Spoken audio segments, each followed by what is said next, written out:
لهم جنات تجري من تحتها الأنهار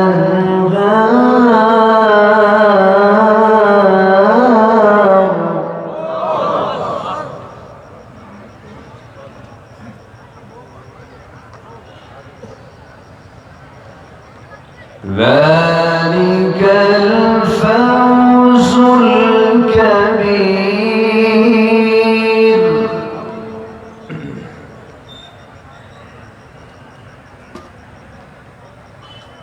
إن بطش ربك لشديد إنه هو يبدئ ويعيد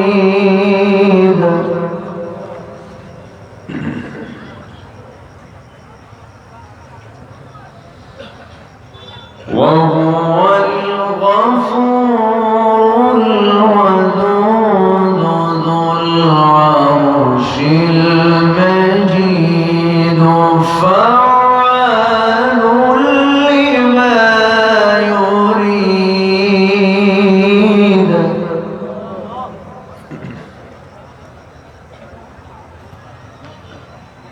هل أتاك حديث الجنود فرعون وثمود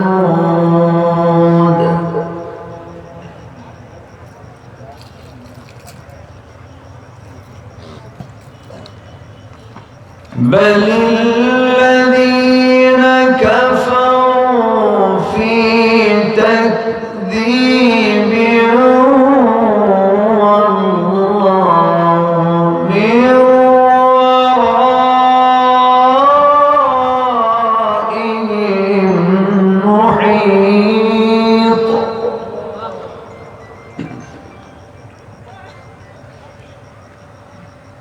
بل هو قرآن مجيد في لوح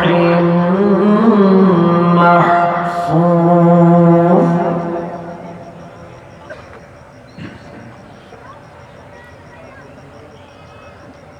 الله أكبر. بسم الله الرحمن الرحيم.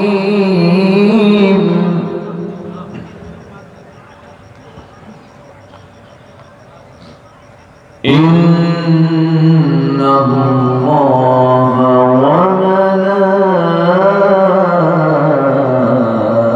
وملائكته يصلون على النبي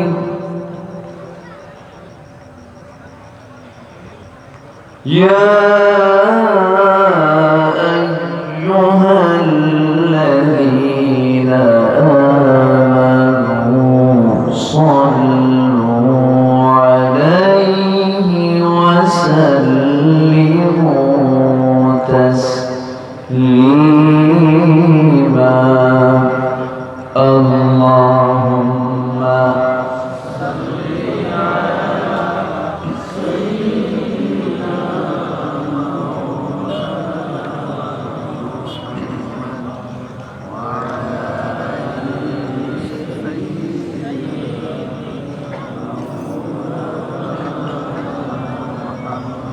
একটু আওয়াজ দিয়ে নবীর প্রেমে মাতোয়ারা হয়ে জবান খুলে জোরালো কণ্ঠে সবাই বলুন আল্লাহুম্মা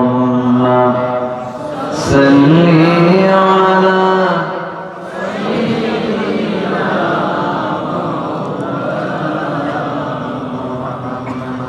وعلى آل سيدنا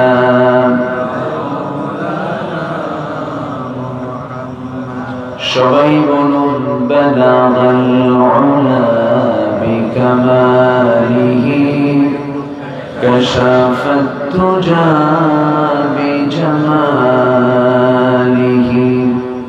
حصلت جميع خصاله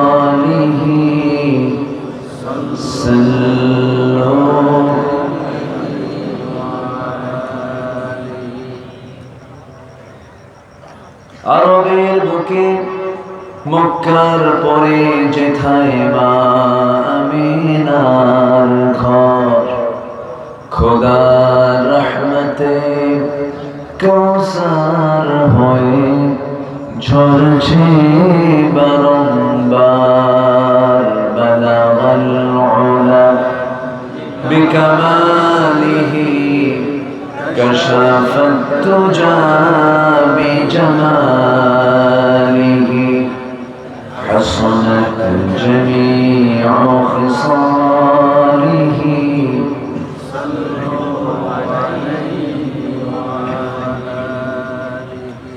আমি কোরআনের সুর মাঝে শুনেছি যে নাম, আজানের সুর মাঝেও শুনেছি সে নাম। ও নাম শুনেছি আমি আমার হৃদয়ে, হে রাসূল নবীজি তোমায়, হে রাসূল নবীজি তোমায়। সবাই বলছি সাল্লাল্লাহু আলাইহি ওয়াসাল্লাম।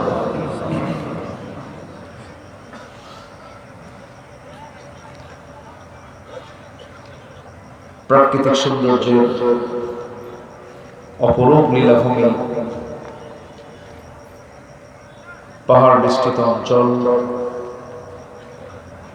মৌলভীবাজার জেলার বড়লেখা উপজেলার সুজানগর ইসলামী সমাজ কল্যাণ পরিষদ কর্তৃক আয়োজিত ১৬তম ৩ দিনব্যাপী তাফসীরুল কুরআন মাহফিল ২০২৪ আজকের এই দ্বিতীয় দিবসের সম্মানিত সুযোগ্য সভাপতি, আজকের মাহফিলের সম্মানিত মেহমানবৃন্দ, হযরত উলামায়ে কেরাম, ফদলায়ে ইসলাম, বিশেষ করে আমার পূর্বে কথা বলেছেন নন্দিত আলেমে দ্বীন,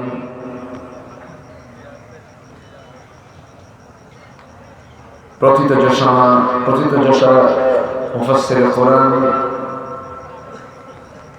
মাওলানা আব্দুল্লাহ আল নোমান হাফিজাহুল্লাহ কথা বলেছেন সিলেটের অহংকার, আমার অত্যন্ত কাছের, আমার প্রিয় ভাইজান মাওলানা মাহবুবুর রহমান জালালাবাদী,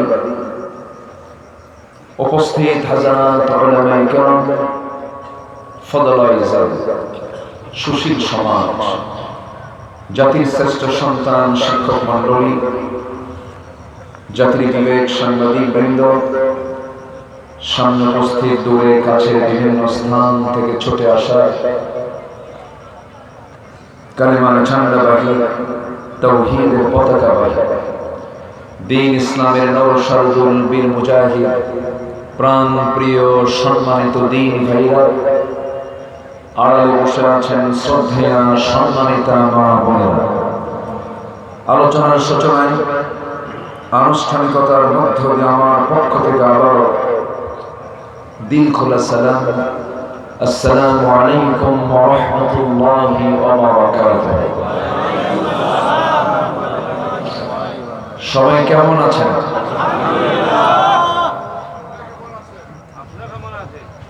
আমাকে প্রশ্ন করলেন? জি, আল্লাহ তাআলা আমাকে আপনার মতো আপনার কাতারে আপনার সাথেই রেখেছেন, বলি আলহামদুলিল্লাহ।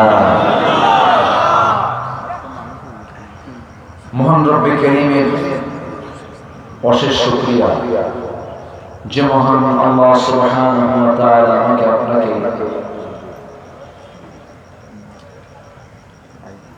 এমন সুন্দর একটি পরিবেশ উপহার দিয়েছেন।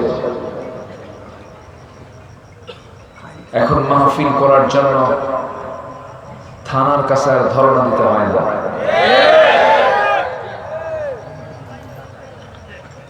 এমন একটা সময় চলে গেছে যে সময় কমিটির জুতার তলা ক্ষয় হয়ে গেছে, অনুমতি মিলে নাই। এখন থানায় উল্টা ফোন দিয়া বলে কিছু লাগবে কি, বলে। আল্লাহ পাকের মেহেরবানি, এই যে একটি বিশাল একটি পথ পরিবর্তন হলো, সম্পূর্ণ অবদান যারা, তিনি আমার কে? আসতে বলবেন না, তিনি আমার কে? আল্লাহ তাআলা। কোন শব্দ বলে সেই মহান রব্বুল ইজ্জত ওয়াল জালালের দরবারে আমরা সবাই লাখ কোটি শুকর আদায় করি, মুহাব্বাতান জোরালো কণ্ঠে একযোগে বলে উঠছি আলহামদুলিল্লাহ। আবার বলছি আলহামদুলিল্লাহ। চিৎকার মেরে বলছি আল্লাহুম্মা ইন্নী আসআলুকা আল হুদা ওয়াত তুকা ওয়াল আফাফা ওয়াল গিনা। সবাই বলি আল্লাহুম্মা লাকা আসলামতু ওয়া বিকা আমানতু ওয়া আলাইকা তাওয়াক্কালতু ওয়া ইলাইকা আনাবতু। আমরা আল্লাহ তাআলা শুকর আদায় করে নিলাম। আল্লাহ পাকের অশেষ শুকর। এই প্রোগ্রামে আমি এসেছি আজ থেকে আরো মেবি 12 কি 13 বছর আগে প্রথম এসেছিলাম। এরপর আমার মনে হয় 4-5 বার আসা হয়েছে। এই চাঁদ মাখার মুখ আল্লাহ তাআলা আমাকে আবার দেখার সুযোগ করে দিয়েছেন, আলহামদুলিল্লাহ। এর মাঝে কিছু ভাইয়ের ইন্তেকাল হয়েছে, কিছু ভাই দুনিয়া থেকে বিদায় নিয়েছেন। আমরা তাদের রূহের মাগফিরাত কামনা করি। আল্লাহ তাআলা সেই সমস্ত ভাইদের কবরের সমস্ত আযাব মাফ করে কবরগুলোকে জান্নাতুল নূর দিয়ে মুনাফফার করে দেন। জোরে বলি আমিন। সম্মানিত হাজির, আমি আলোচনার সূচনায় আমার অভ্যাস অনুযায়ী কোরআন কারীমের গুরুত্বপূর্ণ একটা সূরা সূরাতুল বুরুজ থেকে আমি শেষ দিকে কয়েকটা আয়াত আমি তেলাওয়াত করেছি। তেলাওয়াতকৃত আয়াতগুলোকে সামনে রেখে কিছু কথা বলতে চাচ্ছি। ওয়ামা তাওফীকি ইল্লা বিল্লাহ আলাইহি তাওয়াক্কালতু ওয়া ইলাইহি উনীব। সেই মহান রবের প্রতি পূর্ণ ভরসা রেখে আসুন আমরা ধীরে ধীরে আলোচনার দিকে চলে যাচ্ছি। আজকে দ্বিতীয় রজনী, আগামীকালকে শেষ রজনী। আমি খুব যে বেশি লম্বা সময় নেব তাও না, নাতি দীর্ঘ কিছু কথা বলতে চাচ্ছি। গতকালকে আমার প্রোগ্রাম ছিল হলো বেশি দূরে না, মাত্র পাবনা।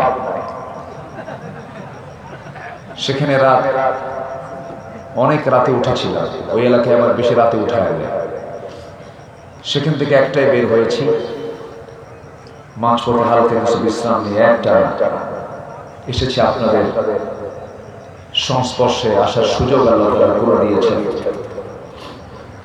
সম্মানিত ভাইরা, দিন যায় রাত আসে, রাত যায় দিন আসে, সপ্তাহ যায় মাস আসে, মাস ঘুরে আবার বছর চলে আসে। এই করতে করতেই জীবনে ঘন্টা একদিন বন্ধ হয়ে যাবে। সবার আগে প্রশ্ন হলো, আমি কি নিতে পারলাম? আমি তো মরে যাবই, আল্লাহর সামনে আমি কি নিয়ে হাজির হচ্ছি? এটাই সবচেয়ে বড় জীবনে মানে বোঝাপড়ার বিষয়। আমি আল্লাহর সামনে কি লজ্জা নিয়ে দাঁড়াতে চাই না সম্মান নিয়ে দাঁড়াতে চাই? বলুন, লজ্জা নিয়ে না সম্মান নিয়ে? সম্মান।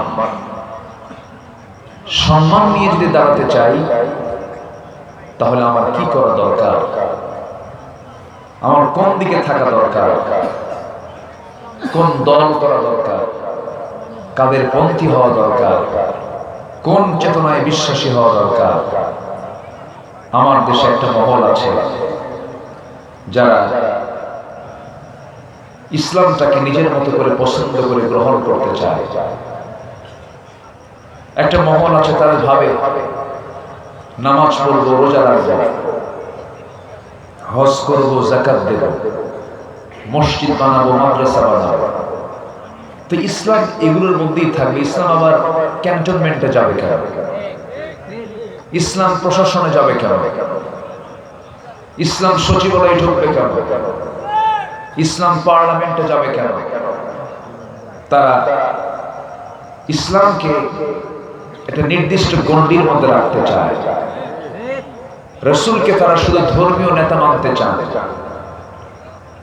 নামাজের মডেল মানতে চান, কিন্তু রাসূলকে তারা রাষ্ট্র নেতা, রাষ্ট্র গঠনের তিনি যে একজন বিশাল বড় মডেল ছিলেন এটিকে তারা মানতে চান না, বিশ্বাস করতে চান না, কিন্তু তারা নবীজির উম্মত হতে চান।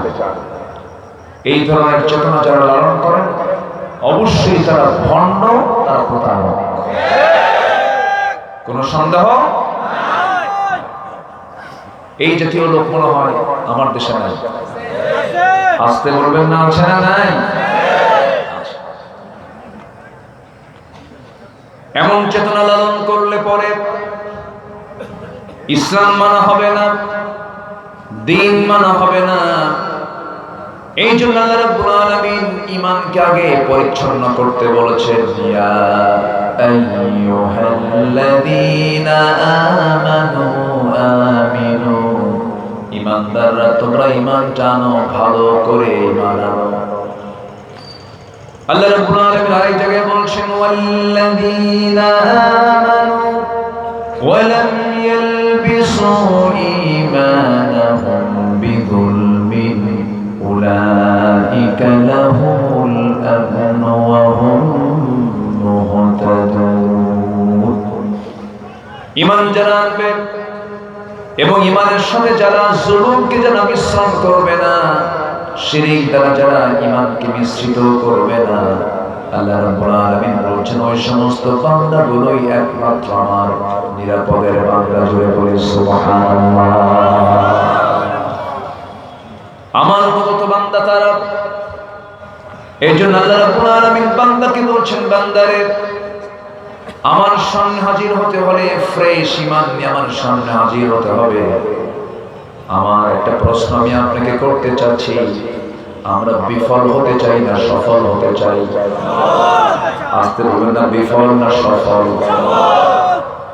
সফল যদি হতে চাই পৃথিবীর কারো কাছ থেকে আমার পরামর্শ নেওয়ার প্রয়োজন নাই। আপনি কোরআনকে প্রশ্ন করুন, কোরআন তুমি বলে দাও আমি সফল হব কেমনে? সফলতার মূল সূত্র কি তুমি কোরআনটা বলে দাও, আমাকে জানিয়ে দাও। কোরআন সুন্দর করে বহু জায়গায় সফলতার সূত্রগুলো বলে দিয়েছে। এই পরামর্শগুলো মূলত দিয়েছেন তিনি আমাকে। আসতে বলবেন না, তিনি আমাকে। আল্লাহ তাআলা। আল্লাহ রাব্বুল আলামিন মুফলিহুন শব্দ বলেছেন, আফলাহ বলেছেন, তুফলিহুন বলেছেন, ফাউজুন বলেছেন। এগুলোকে আমি এক জায়গায় করে আমি 10টা পয়েন্ট আজকে কথা বলতে চাচ্ছি। একটু মনোযোগ দিয়ে, মনের চক্ষুটা খোলা রেখে একটু মনোযোগ দিয়ে আমরা শুনবো, মনোযোগ দিয়ে আমরা শুনবো, আয়ত্ত করার চেষ্টা করবো। জোরে বলি ইনশাআল্লাহ। আল্লাহ রাব্বুল আলামিন বলেন, সফল যদি হতে চাও নাম্বার 1 হলো ঈমানটা ভালো করে আনো, নেক আমলটা ভালো করে করো। সূরা বুরুজ আল্লাহ রাব্বুল আলামিন সুন্দর করে বলছেন, যারা পারেন ঠোঁট মিলিয়ে বলুন, ইন্নাল্লাযীনা আমানু ওয়া আমিলুস সালিহাত লাহুম জান্নাতুন তাজরি মিন তাহতিহাল আনহার যালিকাল ফাওজুল কাবীর। জোরে বলুন আল্লাহু আকবার। ঈমান যারা আনবে এবং নেক আমল যারা করবে তাদের জন্য সুন্দর জান্নাত, এবং সেই জান্নাত তো থাকবেই। জেনে রেখে দিও এটাই তোমাদের জন্য ফাউজুল কাবীর, বড় সফলতা। এর চাইতে বড় সফলতা কিছু নাই। হয়তো প্রশ্ন করবেন, হুজুর কমন একটা কথা বললেন, ঈমান তো আমাদের সবার আছে। আমার দেশে 18 কোটি মানুষ, 18 কোটি মুসলমান আমার দেশে বসবাস করে। কে বলবেন আমার ঈমান নাই? সবাই তো বলবে আমার ঈমান আছে। কেউ কি বলবে আমার ঈমান নেই? কেউ বলবে, সবাই বলবে আমার ঈমান আছে। কিন্তু হাদিস এসেছে এমন একটা সময় আসবে, ইসবিহু মুমিনান ওয়া ইউমসি কাফিরান। সকালবেলা ঈমান থাকবে, বিকেলবেলা কাফের হয়ে যাবে, বান্দা নিজেও টের পাবে না। আমার বন্ধুগণ, আমার দেশে এমন কিছু লোক আছে যার নামই হলো ঈমান আলী। আছে না? কি না? ঈমান আলী, কিন্তু নামাজ পড়ে না। নাম হলো ফজর আলী, ঘুম থেকে সকাল 10টার দিকে ওঠে। নাম কি? ফজর আলী। নাম হলো রমজান আলী, রমজান মাসে দুপুর বেলা ভাত খায়। নাম হলো আতর আলী, গোটা গায়ে গাজার গন্ধ। নাম হলো হিম্মত আলী, সাইকেলের চাকা বাস্ট হলে শীত হয়ে পড়ে। নাম হলো লাল মিয়া, কিন্তু লোকটা কালা। আছেন এরকম? আছে না? নাম হলো খোকা মিয়া, বয়স 80 বছর। নাম হলো বাদশা মিয়া, কিন্তু ভিক্ষা করে। নাম দিয়া করবেন কি, বংশ দিয়া করবেন কি? চৌধুরী হয়ে লাভ কি? সৈয়দ বংশ হয়ে লাভ কি? এমনকি কুরাইশ বংশ হয়েও লাভ কি? আমার নবী যে বংশে জন্ম নিয়েছেন সেই বংশে জন্ম হলো আবু লাহাব। আবু লাহাবের বংশের নাম কুরাইশ। আমার নবীর বংশের নাম কুরাইশ। বংশগত কৌলিন্য দেখিয়ে লাভ হবে না, বাবার পরিচয় দিয়ে কোনো লাভ হবে না। বাবার পরিচয় নূহের ছেলে কেনান জান্নাত পাবে না, আবার ছেলের পরিচয় দিয়ে আজর, ইব্রাহিম আলাইহিস সালামের বাপ আজর রেহাই পাবে না। আমার বন্ধুগণ, আল্লাহ রাব্বুল আলামিনের কাছে কারা দামি? আল্লাহ রাব্বুল আলামিন বলেন, ইন্না খালাকনাকুম মিন যাকারিন ওয়া উনসা ওয়া জাআলনাকুম শুউবান ওয়া ক্বাবাইলা লিতাআরাফু ইন্না আকরামাকুম ইনদাল্লাহি আতকাকুম।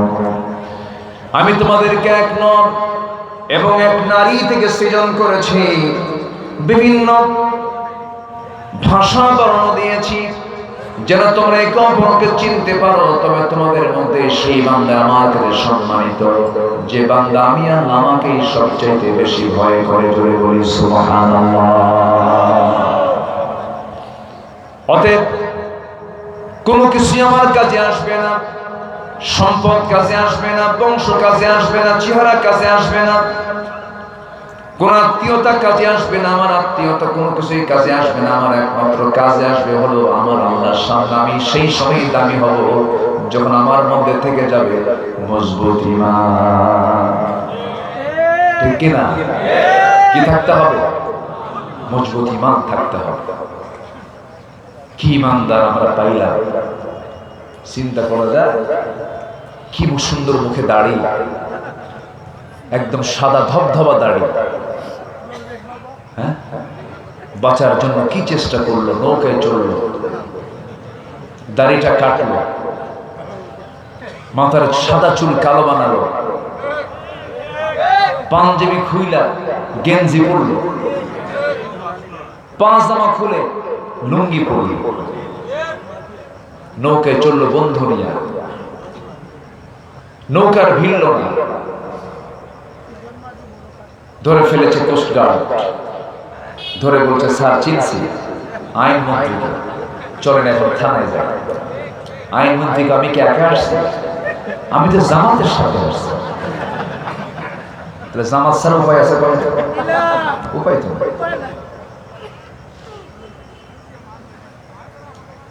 তো ওইদিকে তাকায় চিনে না, মাথার চুল কালো, মোছ নাই, দাড়ি নাই, লোকটা কে? তো লোকটা বলতেছে যে স্যার আপনাকে চেনা যায় কিন্তু ওনাকে তো চেনা যায় না, লোকটা কে? ওটা ভালো করে দেখো, ওটাই দরবেশ। লজ্জায় মাথা নিচু হয়ে যায়। একটা দেশের শীর্ষস্থানীয় ধনী, হ্যাঁ, লক্ষ কোটি টাকার মালিক, কি লাভ হলো? আল্লাহর ওয়াদা, যারা জমিনে ফাসাদ সৃষ্টি করবে লা'নাতুল্লাহি আলাইহি, তাদের উপরে আল্লাহর লানত করবে। কার কথা? আসতে বলবেন না, কার কথা? আল্লাহর কথা। এরা দীর্ঘ 16 বছর ক্ষমতার মসনদে ছিল। ফেরাউন ক্ষমতায় ছিল হলো 1600 বছর, এরা ছিল 16 বছর।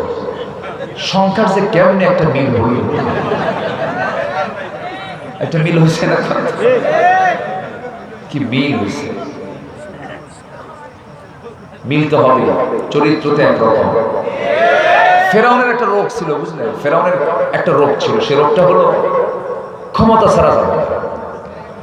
এই রোগ কি ছিল এদের? 16 বছর ওদের মধ্যে কি এই রোগটা ছিল? ছিল কিনা বলেন? যেমন করি হোক ক্ষমতায় থাকতেই হবে। ইউযাব্বিহুনা আবনাআকুম ওয়া ইস্তাহইয়ুনা নিসাআকুম, ছেলে সন্তানগুলোকে মার পেট চিরে হত্যা করেছিল ফেরাউন। ক্ষমতাকে পাকাপোক্ত করার জন্য হত্যা শুরু করেছে ফেরাউন, পৃথিবীতে প্রথম। সম্মানিত ভাইরা, 16 বছর জেলখানায় সাধারণ মানুষ বেশি ছিল না আলেম ওলামা বেশি ছিল? আমাদের দোষটা ছিল কি বলেন তো? প্রথম মামলা হয় আমার নামে 1999 সালে। ওই যে মামলা খাওয়া শুরু হয়েছে, এই 16 বছরে মাহফিল, কত মাহফিল থেকে যে আমার ধরে নিয়ে গেছে তার হিসাব নেই। 2018 সালে নির্বাচনের আগ দিয়ে আমার বাড়ি ঘেরাও করে আমাকে ধরে নিয়ে চলে গেল থানায়। মামলা একখানা দিয়া জেলখানায় ঢুকে বলল, থাকেন নির্বাচন পর্যন্ত। ভিতরে ঢুকলাম, ঢুকে দেখি এক বুড়া চাচা, 85 বছর বয়স। সালাম দিলাম, উনি সালামের জবাব নিয়ে বলছেন, হুজুর আপনি জেলখানায়? খুব মজা পাইলাম, খুব খুশি হয়েছি। বললাম জেলখানায় ঢুকলাম, আপনি খুশি হলেন? হ্যাঁ বাবা, যে খুশি হয়েছে, কারণ ওয়াজ মাহফিলে যায়, ওয়াজ শোনে, কাছে যাওয়ার সুযোগ পাই না, মুসাফা করতে পারি না, মন খুলে কথা বলতে পারি না। আসেন, বসেন, থাকেন।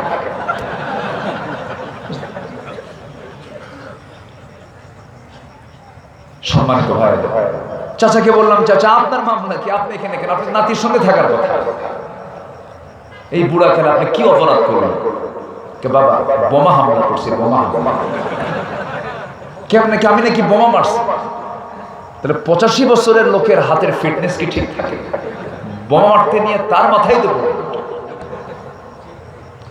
কি করে না। বছর 2 আগে 116 জন আলিমের তালিকা করেছে, মনে আছে আপনাদের? মনে আছে? ওটার মধ্যে আমার নামটা ঢুকেছে। বিচারপতি শামসুদ্দিন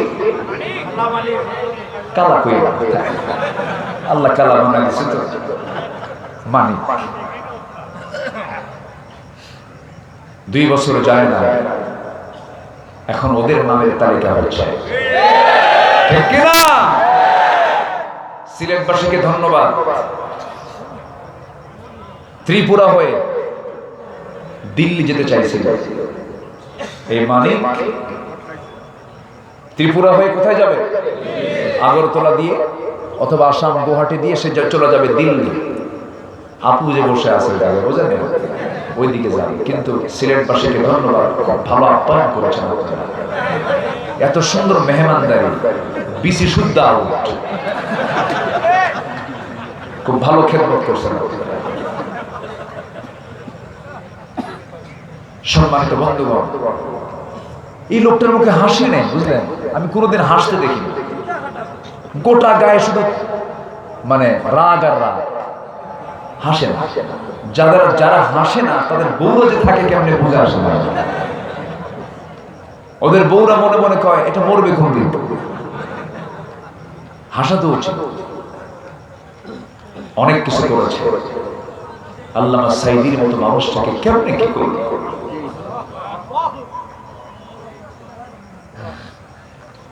আমি এটা আমার কাছে আমি যখন মনে করি আমার খুব খারাপ। কত বড় জুলুম। আমার মনে হয় এই দেশের কোন আসামিকে এত লম্বা রিমান্ডে না হয় না। একটা সুস্থ মানুষ হঠাৎ করে 13ই আগস্টে গিয়ে 2023-এর 13ই আগস্টে গিয়ে বলা হলো আপনি অসুস্থ, আপনার চিকিৎসা করতে হবে। উত্তরে তিনি বলতেছেন আমি অসুস্থ তো আমি নিজেই জানি না। একটা সুস্থ মানুষকে তুলে নিয়ে সবার চোখের সামনে হসপিটালে জোরপূর্বক ভর্তি করায়। আমি শামীম ভাইকে বলেছিলাম যে ঘটনা কি আমাদের ভিড়তেই দেয় না, যেতেই দেয় না। আমাদের কি করলো শেষ পর্যন্ত সেই হসপিটালে রেখে পয়জনিং করে বিষ প্রয়োগ করে হত্যা করা হলো। তাফসীর মাহফিলের এই প্ল্যাটফর্ম থেকে এই স্পষ্ট ভাষায় জানান দিতে চাই যাদের চক্রান্তে কিংবদন্তি এই জাতির সূর্য সন্তান আল্লামা সাঈদীর হত্যার সঙ্গে যারা জড়িত সুস্পষ্টমূলক শাস্তি দাবি করছি আমরা। রাজি আছেন কারা কারা? হাত উঁচু করে দেখা।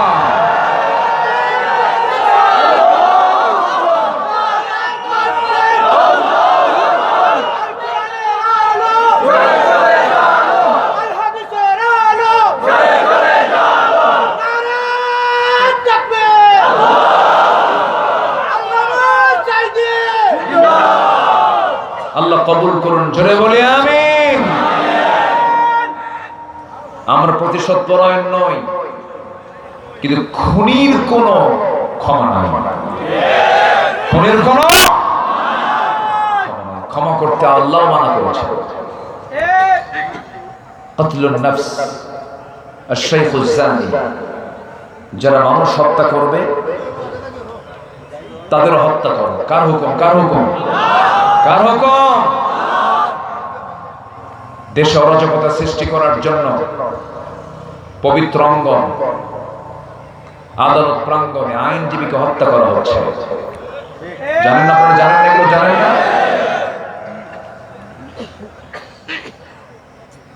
যেটাই যে ব্যক্তি হত্যা করুক না কেন হত্যার দৃষ্টান্তমূলক শাস্তি হওয়া উচিত।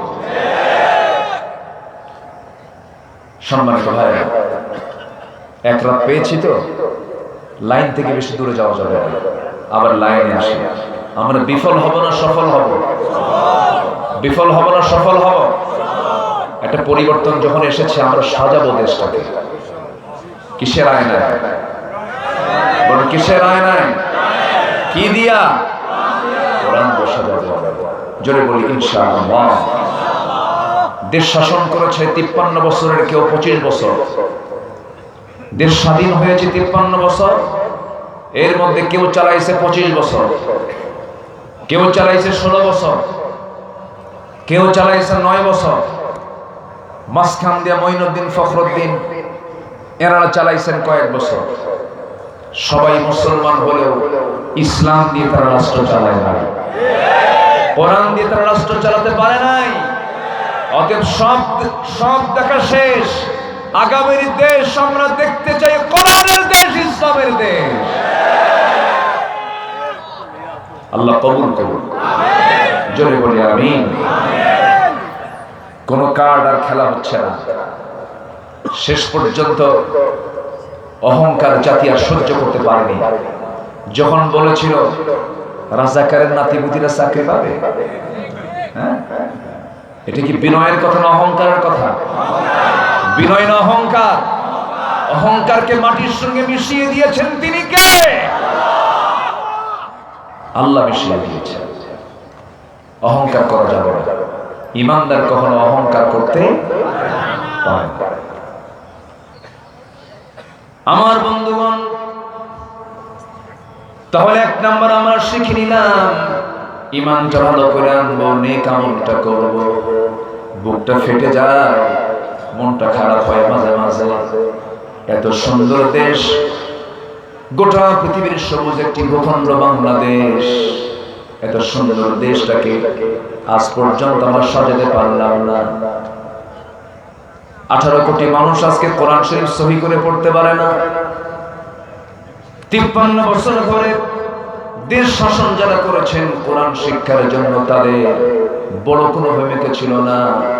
তারা চাচ্ছিল কেমন করে কোরআন থেকে জাতিকে দূরে রাখা যায়।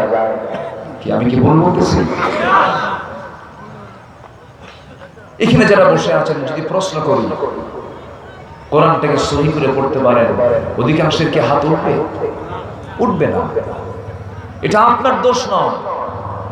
হ্যাঁ, ব্যক্তিগত দোষকে এড়িয়ে যাওয়া যাবে না, কিন্তু এটার জন্য অবশ্যই জাতীয় সমস্যা আছে না? আসতে বলবেন না, আছে না? নাই। বিসিএস ক্যাডার সূরা ফাতিহা পড়তে পারে না। বিসিএস ক্যাডার সূরা ইখলাস পড়তে পারে না। বিসিএস ক্যাডার ওযুর ফরজ কয়টা জানে না। এজন্য বিপ্লব ঘটাতে হলে আগে সবার আগে শিক্ষার বিপ্লব ঘটাতে হবে। দ্বীন শিক্ষা ছড়িয়ে দিতে হবে সকল জায়গায়। সম্মানিত বন্ধুগণ, সম্মানিত ভাইরা, আমার মাঝে মাঝে কেমন যেন লাগে, মুসলমান আমার দেশ অধিকাংশ বিড়ি খায়। কি খায়? আস্তে খায়। আবার মাহফিলে এসে প্রশ্ন করে, হুজুর বিড়ি খাওয়া কি জায়েজ আছে? মানে উনি জায়েজের চেষ্টায় আছে। এত বিড়ি খায়, আজান দেয়, নামাজে যায় না। মসজিদ কম হয়েছে না বেশি হয়েছে? মুসল্লি ফজরের সময় মুসল্লি খুঁজে পাওয়া যায় না মসজিদে। 4 জন বুড়া গিয়ে হাজির হয়। 4 জন বুড়া। যখন বলা হয়, চাচা আপনারা ফজরে আসছেন কেন? কে বাবা, বুড়ি মরে গেছে তো এই জন্য আসছে। মুসল্লি নাই। মসজিদ গুলো এসি হয়ে গেছে। আবার গল্প করে, তোমার মসজিদ কি এসি লাগাইছ? আরে কি করো, আমার মসজিদে 13 টন এসি। এসি নিয়ে কম্পিটিশন করে। কিন্তু আমার নবীর যে মসজিদটা ছিল, সেই মসজিদটা ছিল পাকা না কাঁচা? এসি না নন এসি? কাঁচা মসজিদ। সাহাবীরা নামাজ পড়েছেন, কপালে ধুলা লেগে গেছে। খেজুর পাতার বানানো বেড়ার উপরের ছাউনি ছিল খেজুর পাতার বানানো।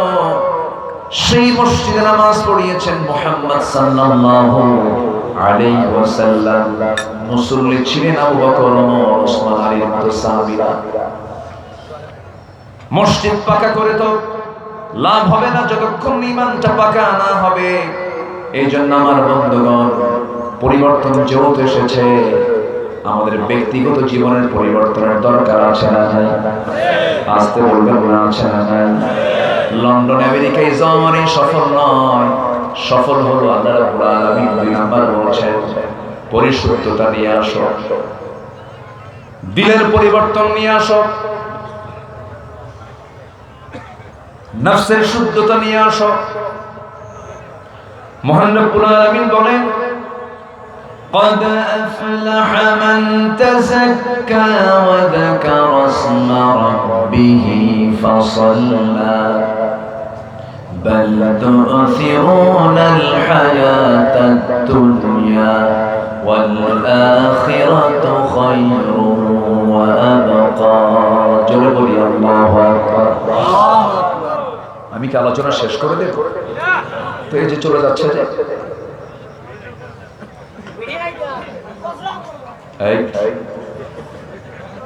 কি অসুবিধা? আপনাদের অসুবিধা? আমি কি দোয়া করে দেব? তো যাচ্ছেন কেন? একটু বসো, মেহেরবানি করে বসো। নড়াচড়া করা ঠিক না। যদি কোনো মানুষ বুঝতো যে এই জায়গায় বসার মর্যাদা রাখি, বসার জন্য কম্পিটিশন হতো। যতক্ষণ থাকবো আমি, আমার উপকারিতা হলো, আমার প্রাপ্তি হলো, আমার জীবন যে গুণাগুলো ছিল সেই গুণাগুলো ঝরতে থাকে, আর সেই জায়গায় সওয়াব আল্লাহ তাআলা রিপ্লেস করে দেন। যখন সুবহানাল্লাহ, এমন বরকতি জায়গা থেকে বিনা কারণে যেন আমরা কেউ না বের হতে পারি, আল্লাহ তাআলা সেই তৌফিক দান করুন। জোরে বলি আমিন। সম্মানিত ভাইরা, তাহলে এক নম্বর হচ্ছে আমরা ঈমান আনবো, নেক আমল ছাড়া, নেক আমল সহ, নেক আমল সহ ঈমান এবং নেক আমল এটা থাকতে হবে। নাম্বার 2 হলো পরিশুদ্ধতা, তাসকিয়াতুন নফস, নফসের শুদ্ধতা আনতে হবে। সম্মানিত বন্ধুগণ, আল্লাহ রাব্বুল আলামিন এই কথাটাই আবার আরেক সূরায় বললেন, قد أفلح من زكاها وقد خاب من دساها। ওই বান্দাই সফল যে নফসের শুদ্ধতা আনতে পেরেছে। নফসের শুদ্ধতা কি একটু বললেই স্পষ্ট হয়ে যাবে। অর্ধ দুনিয়ার শাসনকর্তা ছিলেন একজন খলিফা, তার নাম হলো ওমর বিন খাত্তাব রাদিয়াল্লাহু তাআলা আনহু। ইসলামের দ্বিতীয় খলিফা, তার খেলাফত আমলে একদিন তিনি রাষ্ট্রের পক্ষ থেকে এক বোতল মধু পেলেন। সেই মধুটা নিয়ে আসলেন। মধুটা তিনি একা নিতে পারবেন না, 5টা ভাগ হবে, 5টা ফ্যামিলি পাবে, তার মধ্যে তার একটা ফ্যামিলি। মধুর বোতল নিয়ে এসে ভাগ করতে হবে 5টা ভাগ। স্ত্রীর সামনে দাঁড়িয়ে বলেছেন, স্ত্রী এই যে এক বোতল মধু এনেছি, মধুটা সুন্দর করে 5টা ভাগ করো, এর মধ্যে একটা ভাগ আমরা পাবো, বাকি ভাগগুলো প্রতিবেশীর মাঝে সুন্দর করে ভাগ করে দিতে হবে। সাইয়েদনা ওমর ফারুক এই কথা বলে স্ত্রী হাতে মধুর বোতল দিয়ে দিলেন। 1 মিনিট যেতে না যদি চট করে আবার বলে ফেললেন, গো আমার রাগ করো না, মধুর বোতলটা তোমাকে ভাগ করতে দেব না, আমার হাতে ফেরত দিয়ে দাও। আবার তিনি তার হাতে নিয়ে নিলেন।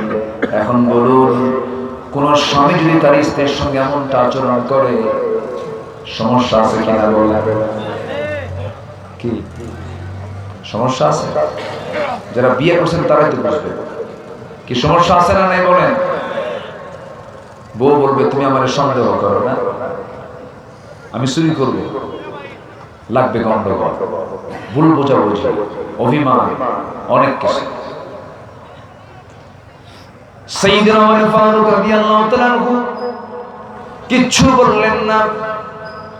সেই জায়গা থেকে আস্তে করে তিনি ঘর থেকে বের হয়ে আসলেন। বের হয়ে এসে মধুর বোতলটা আস্তে করে প্রতিবেশীর হাতে দিয়ে বললেন, সমান 5টা ভাগে ভাগ করবে, একটা ভাগ তুমি আমার কাছে দিয়ে দিবা। তিনি তার অংশটা নিয়ে নিলেন। তিনি তার অংশটা নিয়ে সোজা স্ত্রীর সামনে দাঁড়ালেন। স্ত্রীর সামনে দাঁড়িয়ে সালাম দিয়ে বলছেন, স্ত্রী আমার, আল্লাহর নামের কসম করে বলে আমি তোমাকে সন্দেহ করে নাই। আমার বন্ধুগণ, ওমরের নামটা শুনলে কি মনে হয়? নরম না গরম? নরম না গরম? কিন্তু তিনি এত গরম ছিলেন, কিন্তু বইয়ের কাছে খুব নরম ছিল। নেতা যত বড়ই হোক না কেন, বইয়ের কাছে কায়দ। কি চেয়ারম্যান বলো না, চেয়ারম্যান বউ বলো,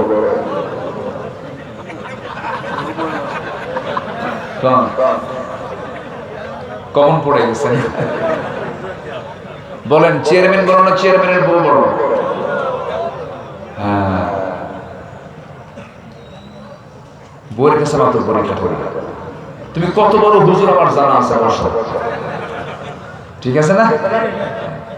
ওটা হেড অফিস। ওটা কি অফিস? Head office.